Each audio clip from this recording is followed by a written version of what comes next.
Olá pessoal, nesse vídeo eu vou apresentar a vocês um circuito combinacional mais específico, que é o decodificador para display de 7 segmentos.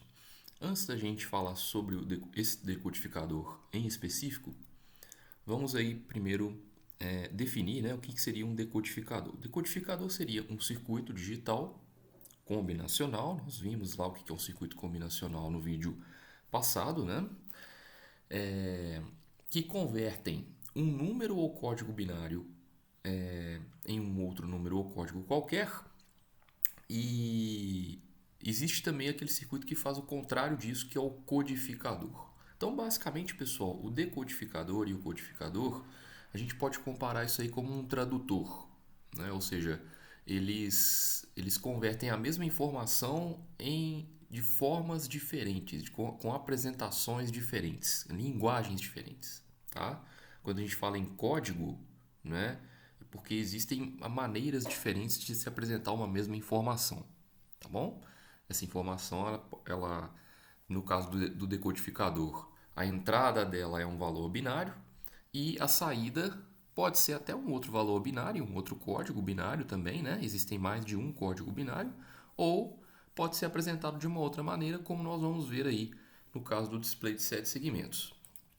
Por falar em display de 7 segmentos, vamos ver o que é isso daí, né? O display seria lá classificado como um arranjo matricial de LEDs, contendo aí 7 segmentos que permitem representar algarismos de 0 a 9, é o uso mais comum desse tipo de display, mas ele também pode representar alguns outros caracteres alfabéticos, ou seja, letras, enfim, né? Bom, para quem não sabe o que é o display, pessoal, é um mostrador, né, de uma informação que, como já foi falado aí, pode ser um número, uma letra, um outro tipo de caractere, né? E 7 segmentos porque existem 7 LEDs, a gente está nomeando aqui como A, B, C, D, E, F e G, né? Nessa ordem aqui anti-horária, anti-horário não, desculpa, no sentido horário aqui, né? Mais o G que seria o segmento do meio. E esses segmentos nada mais são do que LEDs. LEDs, para quem não se lembra aí, pessoal, é o significado de diodo emissor de luz. Ou seja, dependendo de uma condição específica que a gente vai falar um pouquinho mais para frente, condição de condução da corrente elétrica por parte desses diodos, ele vai emitir um sinal luminoso. Ou seja, ele vai acender ou não, né? Dependendo aí de uma característica própria do LED. Então são 7 LEDs diferentes, que são esses segmentos. Dependendo aí de quais LEDs estarão acesos, a gente vai formar um algarismo, a gente vai formar uma letra, a gente vai formar um caractere qualquer. Tá? Então esse seria o display de 7 segmentos. Então, como eu falei, de acordo com o acionamento dos LEDs, do display de 7 segmentos, vários caracteres podem ser formados. Vamos dar um exemplo aí dos números, né, dos algarismos de 0 a 9 no sistema decimal. Então, tá aqui o display de 7 segmentos. Se eu quiser formar, por exemplo, o caractere 0, vamos falar o algarismo 0, né? Porque aqui a gente só tem valor numérico. Então, o 0 é formado pelo acendimento dos segmentos A, B, C, D, E e F.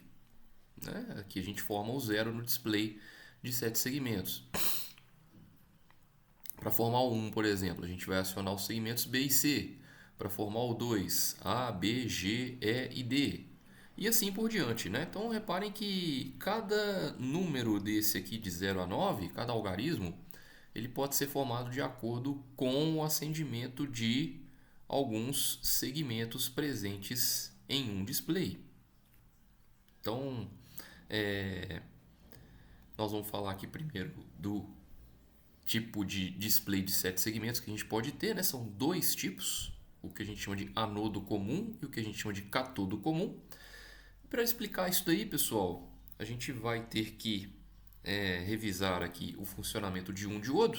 Né? O LED, como eu falei, nada mais é do que um diodo emissor de luz. E todo diodo ele tem dois lados que recebem nomes específicos.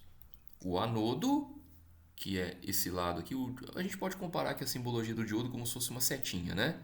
Então o anodo seria aqui, ó, o começo da seta e o catodo seria o final da seta. Então são os dois lados que o LED recebe, né? Os nomes desses dois lados são anodo e cátodo. Isso não vale só para o LED, não, vale para qualquer diodo, né? Bom, e como eu falei, a condução de corrente por parte desse diodo permite então com que ele acenda, com que ele emita luz. A condição para que o LED acenda seria o seguinte: o anodo tem que receber nível lógico 1 e o cátodo deve receber nível lógico 0. O que significa esse 1 e esse 0 para nós, pessoal? Esse 1 indica o potencial positivo da tensão de uma fonte que vai alimentar esse LED. E o 0 indica o negativo, ou então o terra dessa mesma fonte. Tá? Então, a condição para que o LED acenda, a única forma do LED acender é o anodo receber positivo e o cátodo receber terra.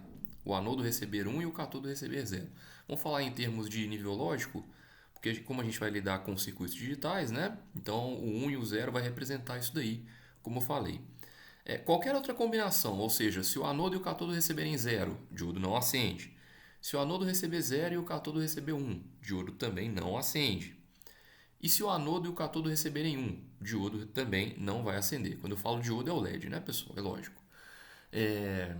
Tá? Então, todas as outras condições o LED não vai acender. Essa é a única forma para o LED emitir luz, né? Ou seja, para o LED acender, o anodo tem que ser igual a 1 e o cátodo tem que ser igual a 0. Bom, isto posto, né? Dito isso, então, o display anodo comum seria aquele em que o anodo de todos os LEDs, lembrando que os segmentos nada mais são do que LEDs, né? Então, o anodo de todos esses LEDs eles estão ligados no VCC, ou seja, eles estão ligados em nível lógico 1. Logo, para que cada segmento acenda, nós devemos aplicar nível lógico 0 a esse segmento. Tá? Se a gente aplicar 1 aqui, ele não vai acender. Tá? E no caso do cátodo comum, é o cátodo de cada segmento que está ligado de forma comum ao terra, ou seja, ao nível lógico 0. Logo, para que, se eu quiser aqui, né, aqui seria a entrada de cada segmento de forma separada, ó, do A até o G. Então, no caso do cátodo comum, para ele acender, basta aplicar nível lógico 1 àquele segmento específico. Tá? Então, são sete segmentos diferentes. Né? A gente pode aplicar qualquer nível lógico a qualquer um deles. Beleza? A ideia seria essa.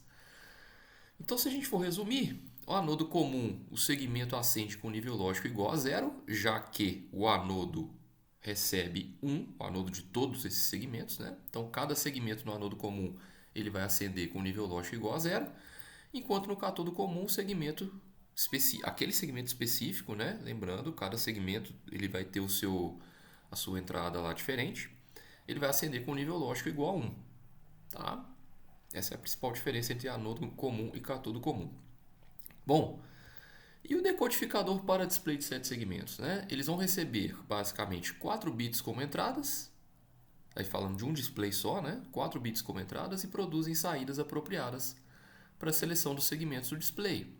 Ou seja, o decodificador vai receber uma entrada em binário e, dependendo desse valor em binário, ele vai projetar aqui no display, ou seja, ele vai acender segmentos específicos.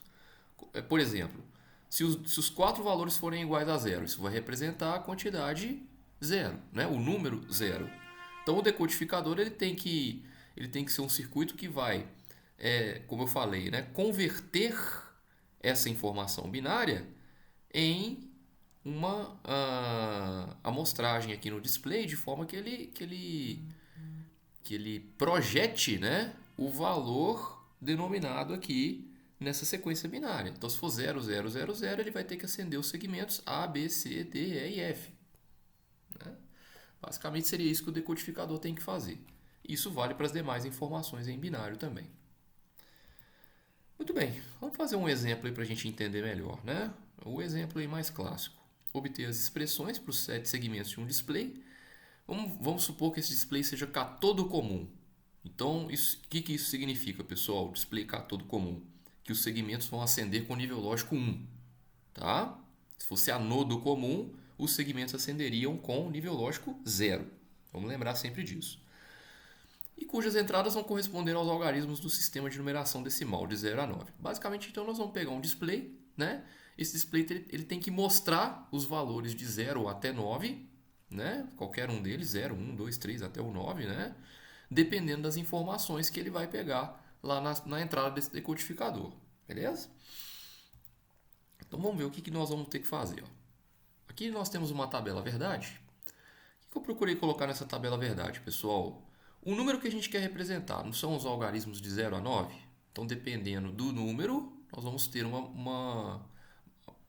segmentos do LED acesos de forma diferente. Né? Para representar o 0, por exemplo, a gente vai ter alguns segmentos aqui acesos. Para representar o 1, nós vamos ter outros segmentos. Para representar o 2, para representar o 3, até o 9. Como no caso do sistema decimal não dá para representar o 10 com um display só, né? Não tem como representar o 10 com um display só. O 10 é a combinação do 1 com o 0. Ou seja, eu precisaria de dois displays. Então, do 10 para frente, ó, eu coloquei um tracinho, porque nessa situação não tem como a gente representar o 10 como um algarismo decimal. Tá? Então, nós vamos ver até, inclusive, quais seriam as saídas desses segmentos para essa situação. Mas vamos lá. Antes de mais nada, vamos ver aqui, só lembrando, né? A, B, C, D, E, F, G representam cada segmento aqui do display, beleza?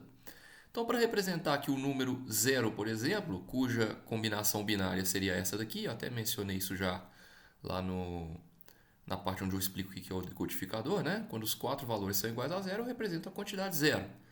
No display, como é que isso seria representado? A, B, C, D, E e F acesos, então essa parte toda acesa, e só o G apagado. Representa o numeral 0 aqui no display. Lembrando que a gente está tratando de um display catodo comum. Então, os segmentos acendem em 1, o G recebe 0 porque eu quero manter ele apagado quando eu representar o valor 0, o algarismo 0. Tá? Para representar o 1, quais segmentos devem estar acesos? B e C. Né? Ó, se o B e o C estiverem acesos, aqui ó, formei o algarismo 1 aqui no display. Beleza? Para representar o 2, A, B, D, E e G. A, B, D, E e G, né? Ó, formei o 2, ó. Beleza? Segmentos acesos. Para representar o 3, A, B, C, D e G, né? Então seria aqui, ó, o A, B, C, o D e o G, ó. Formei o 3 aqui, não é isso? No display. Isso vai valer para todos os outros números, beleza? Então, se vocês quiserem aqui dar uma olhadinha com mais detalhes, é só pausar o vídeo, né? Que vocês olham aqui quais segmentos estarão acesos para os demais números, do 4 até o 9. Bom, gente, como eu falei, do 10 aqui até o 15, como eu preciso fazer uma tabela verdade com 4 bits para representar do 0 ao 9, né, pessoal? Já que o número 9 aqui eu preciso de 4 bits em binário para poder representar, né? Bits em binário é até redundante. Enfim. Mas a tabela verdade para 4 entradas, ela tem 16 combinações diferentes, tá certo? Como eu falei, o 10, 11, 12, 13, 14 e 15, que são valores em binário que estão presentes nessa tabela, eles não podem ser representados com um display só. Logo, é impossível representar os números de 10, as quantidades de 10 a 15, representando por um algarismo decimal somente. Como essas entradas, então, né, elas nunca vão ocorrer, a gente pode falar que a saída de cada segmento para cada um desses casos aqui, né, vale x. Lembrando lá da condição irrelevante. Para quem não sabe o que é uma condição irrelevante, basta ver um vídeo que eu gravei falando só sobre isso. Beleza? Então, gente, são 7 saídas diferentes, só para a gente entender. Cada segmento é uma saída diferente. Se nós, por exemplo, ao projetar o decodificador, quisermos saber qual é a expressão para o segmento A, nós vamos então pegar o que a gente achou para o segmento A. Então eu peguei naquela tabela maior lá, né? Naquela tabela grandona. Peguei só a saída referente ao segmento A do display. Vamos descobrir qual que é a expressão lógica referente só ao segmento A do display, beleza? Vou usar o mapa de Carnot. Com o mapa de Carnot eu vou alocar, né? Aí nós vamos fazer aquele mesmo procedimento para simplificação no mapa de Carnot. Coloco lá os valores iguais a 1 e iguais a x lá no mapa. Não vou detalhar isso aqui porque eu já detalhei em outros vídeos, tá, pessoal? Quem quiser dar uma olhada como eu fiz isso aqui, ó, né? Só pausar o vídeo aí também. E quem não entender como eu fiz, basta olhar os vídeos sobre mapas de Carnot, onde eu detalho como se faz o preenchimento disso aqui no mapa, tá? Não vou detalhar isso nesse vídeo não, para não ficar muito longo. Através, então, do mapa de Carnot já preenchido, a gente acha a expressão correspondente fazendo os agrupamentos. Então a gente tem, por exemplo, aqui essa oitava aqui de baixo, ó, né? Agrupando já esses 4 uns com esses 4x que nos ajudam a fazer o agrupamento. Essa oitava é comum a C. A gente tem mais uma oitava para pegar esses dois uns aqui, ó, né? E junto com os demais x aqui, fazendo o melhor agrupamento deles. Essa oitava aqui é comum a A. Esse 1 que está aqui, ó, dá para fazer essa quadra aqui no centro. Essa quadra aqui no centro é comum a B vezes D. E esse 1 que está aqui no cantinho, ó, dá para fazer uma quadra assim, pessoal. Ó. Esse, com esses dois de baixo ainda. Isso aqui é uma quadra. Essa quadra é comum a B negado vezes D negado. Logo, a soma desses 4 termos, né, já agrupamos todos os uns possíveis aí, vai nos dar a saída para o segmento A. A mais C mais B vezes D mais B negado vezes D negado. Se nós quisermos fazer as saídas lógicas para todos os demais segmentos, que vai até o G, né? A gente pode fazer, pessoal, tá certo? Eu vou deixar isso aí como um exercício para quem está vendo o vídeo, tá? E já colocando as respostas para os demais segmentos. Ou seja, para o segmento B a gente vai ter uma outra expressão, para o C, para o D, para o E, para o F e para o G. Então aqui a gente tem as saídas que seriam os 7 segmentos desse display, que a gente pode tratar de forma separada, pode e deve, e isso vai depender das entradas A, B, C e D, que são os valores correspondentes lá dos algarismos de 0 a 9 em binário. Beleza, pessoal? Então eu vou deixar aí como exercício, não deixem de fazer, tá? Os mapas de Carnot para achar as expressões aí para os demais segmentos do display, B, C, D, E, F e G, fizemos somente para o A, para as demais saídas, para os demais segmentos. O processo, né, o raciocínio é o mesmo, tá certo? E para o vídeo não ficar muito longo, eu vou ficando por aqui, tá? Depois comentem o que vocês acharam, verifique se está certinho realmente essas expressões aqui, tá? Tirei de uma bibliografia. E, como eu falei, nós vamos ficando por aqui então, pessoal. Até o próximo vídeo. Muito obrigado pela atenção.